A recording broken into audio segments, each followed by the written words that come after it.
Bonjour, Eder Rousseau, expert halieutique. Je suis aujourd'hui sur l'un des chantiers les plus intéressants, pas le chantier le plus grand dont on s'occupe, mais quand même vraiment intéressant parce que ce que je vais vous montrer est vraiment extraordinaire et à encourager. Faites pas attention aux palmiers, hein. On est en plein centre-ville, d'accord? On est vraiment en plein centre-ville, en plein Cotonou. Je suis venu voir ce client qui fait des merveilles. Faites pas attention aussi au désordre.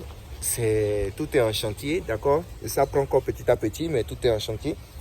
Donc je vais vous présenter un peu le site et vous verrez que ce qui se fait ici est vraiment à encourager, d'accord?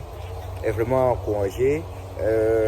C'est un jeune comme moi qui a lancé le projet et qui a voulu changer de métier, devenir pisciculteur et qui a voulu le faire de façon moderne et intensive.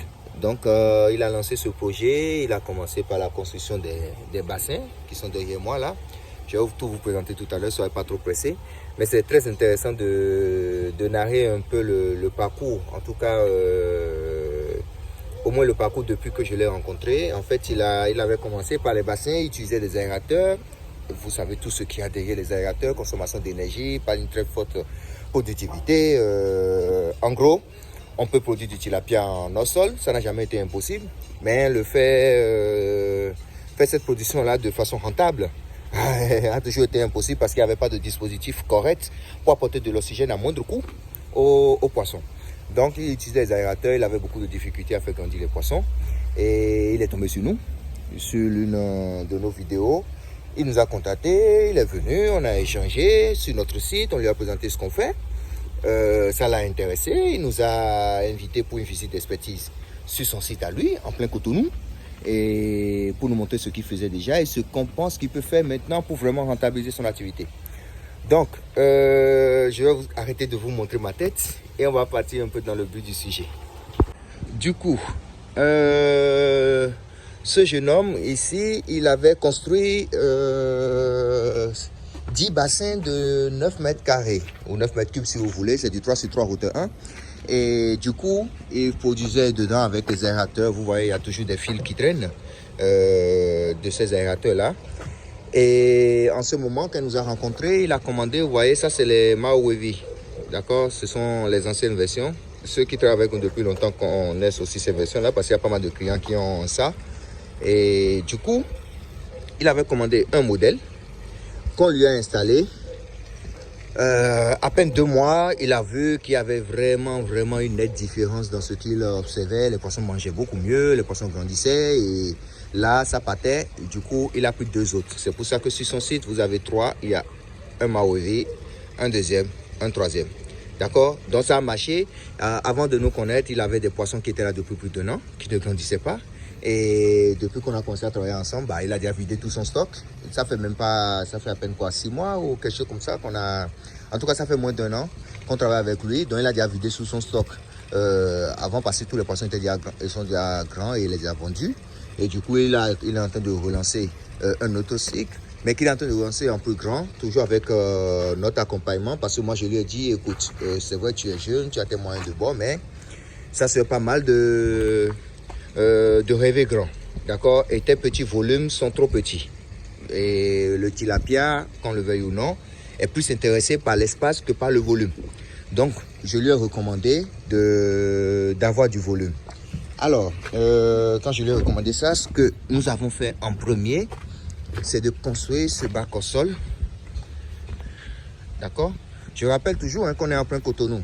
Vous voyez, il y a la civilisation autour, c'est pas la campagne.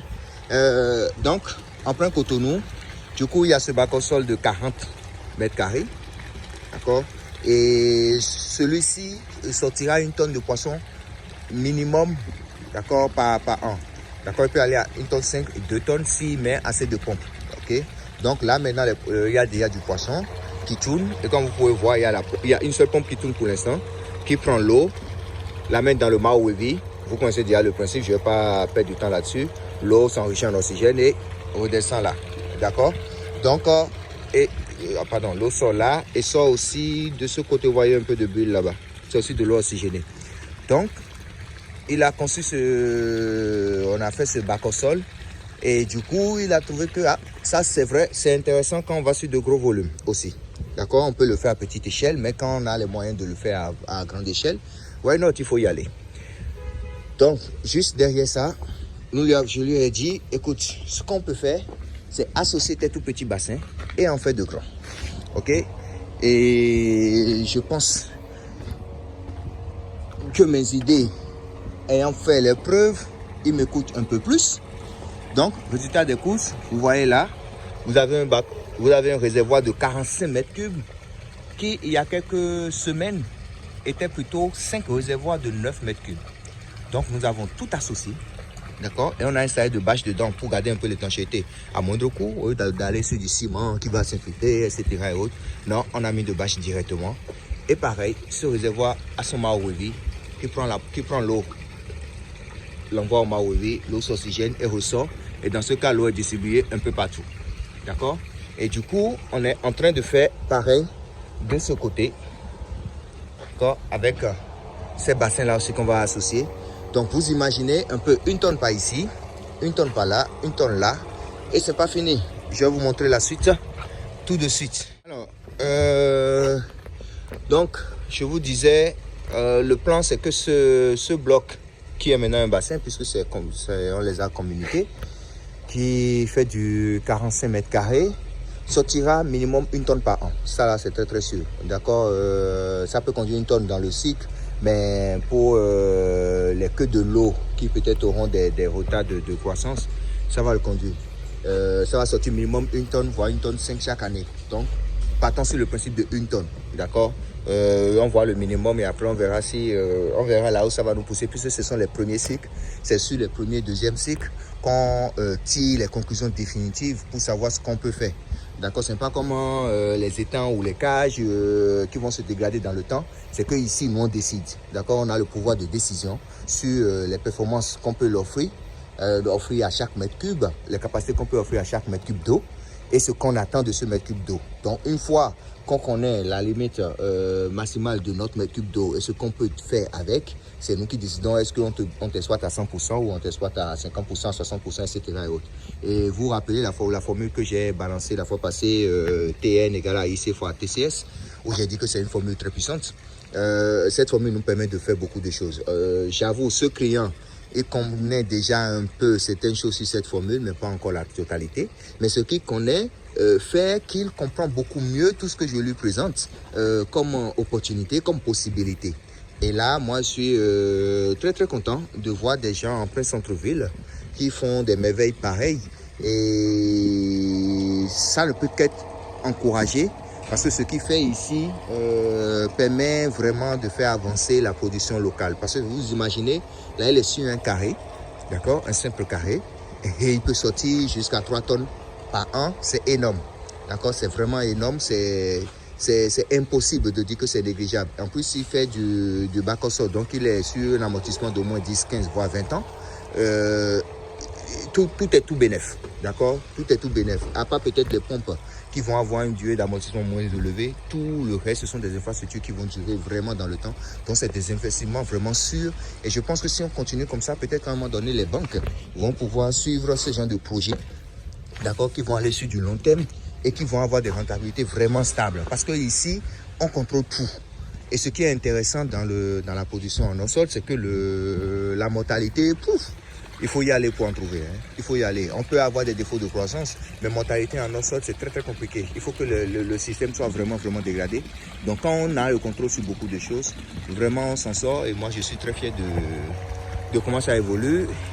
C'est encore un chantier, un gros chantier. Et je disais que j'allais vous montrer la suite, mais non, pas encore, parce que tout est encore complètement en chantier. Il n'y a pas encore d'aboutissement, mais il y a un très, très gros chantier qui se passe derrière cette clôture, parce qu'il y a un deuxième carré là-bas.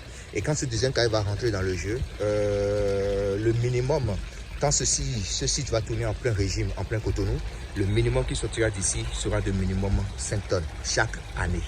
D'accord? Donc 5 tonnes de poissons chaque année. Vous imaginez que 5 tonnes de poissons, c'est rien par rapport à la demande qui est présente dans son quartier. Dans son simple quartier, je ne dis pas dans tout Cotonou, à la demande qui est présente dans son simple quartier. Dans son simple quartier, pardon. D'accord? Et c'est même pas dans tout le quartier.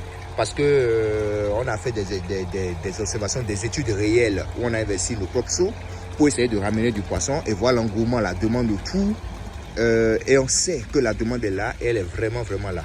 Donc vous imaginez si lui il arrive à faire ça et qu'un voisin a lui fait ça, d'ici très peu de temps, le quartier n'aura plus besoin d'importer du poisson.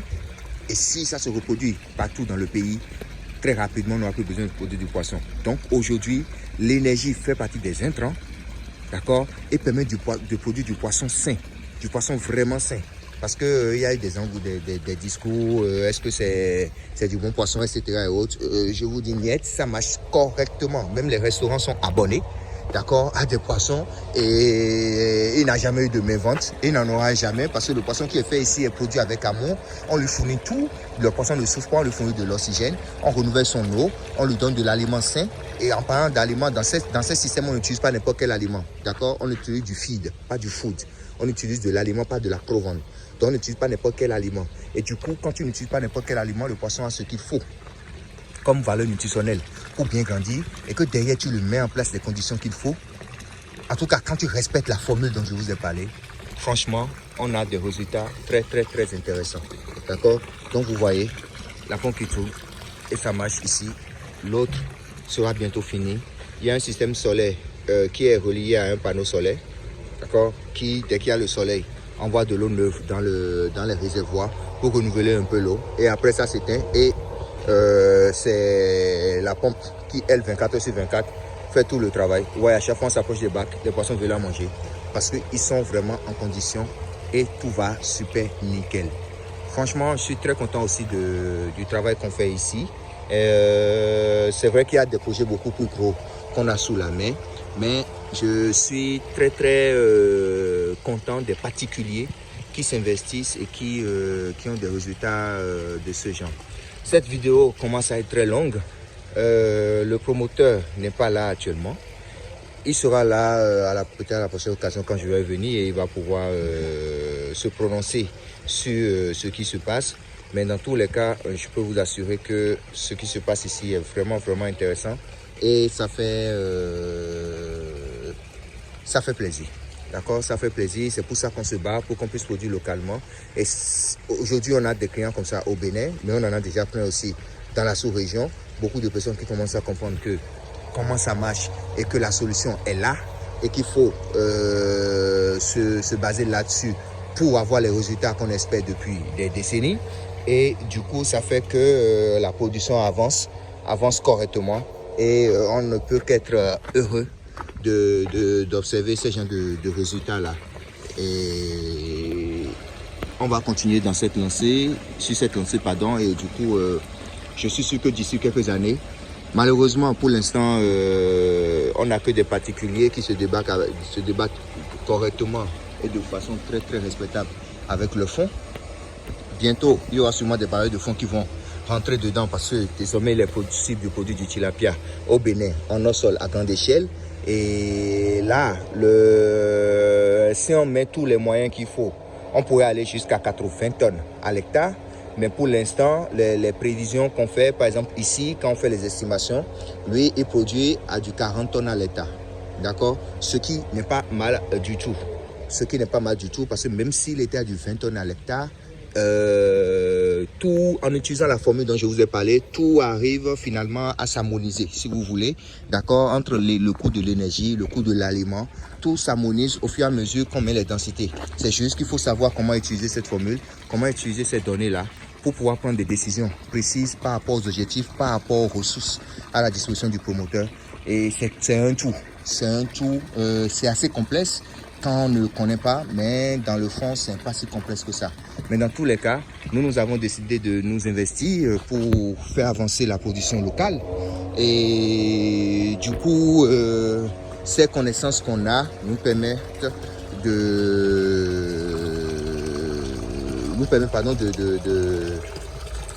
pouvoir sortir des résultats vraiment, vraiment intéressants. Donc, je ne vais pas vous prendre plus de temps. Je n'ai jamais fait une vidéo aussi longue. Je suis sûr qu'il y en a qui n'ont pas écouté jusqu'à la fin. Mais dans tous les cas, C'est un gros plaisir de vous présenter un site aussi prometteur, malgré son échelle raisonnable. Aussi prometteur, on ne peut que souhaiter du courage aux promoteurs et on va continuer à l'accompagner jusqu'à ce qu'il puisse atteindre les objectifs dont nous avons parlé. Merci beaucoup à vous, on vous souhaite une super bonne journée. N'hésitez pas à partager cette vidéo parce qu'il est temps que les gens sachent que c'est maintenant possible, d'accord? Et que on peut vraiment le faire à grande échelle, on peut vraiment le faire, ça marche aussi chez nous. Et que c'est maintenant que l'Afrique doit produire pour l'Afrique. Bonne journée et à très très bientôt. C'était Eder Ronsou, l'expert halieutique. On se tient.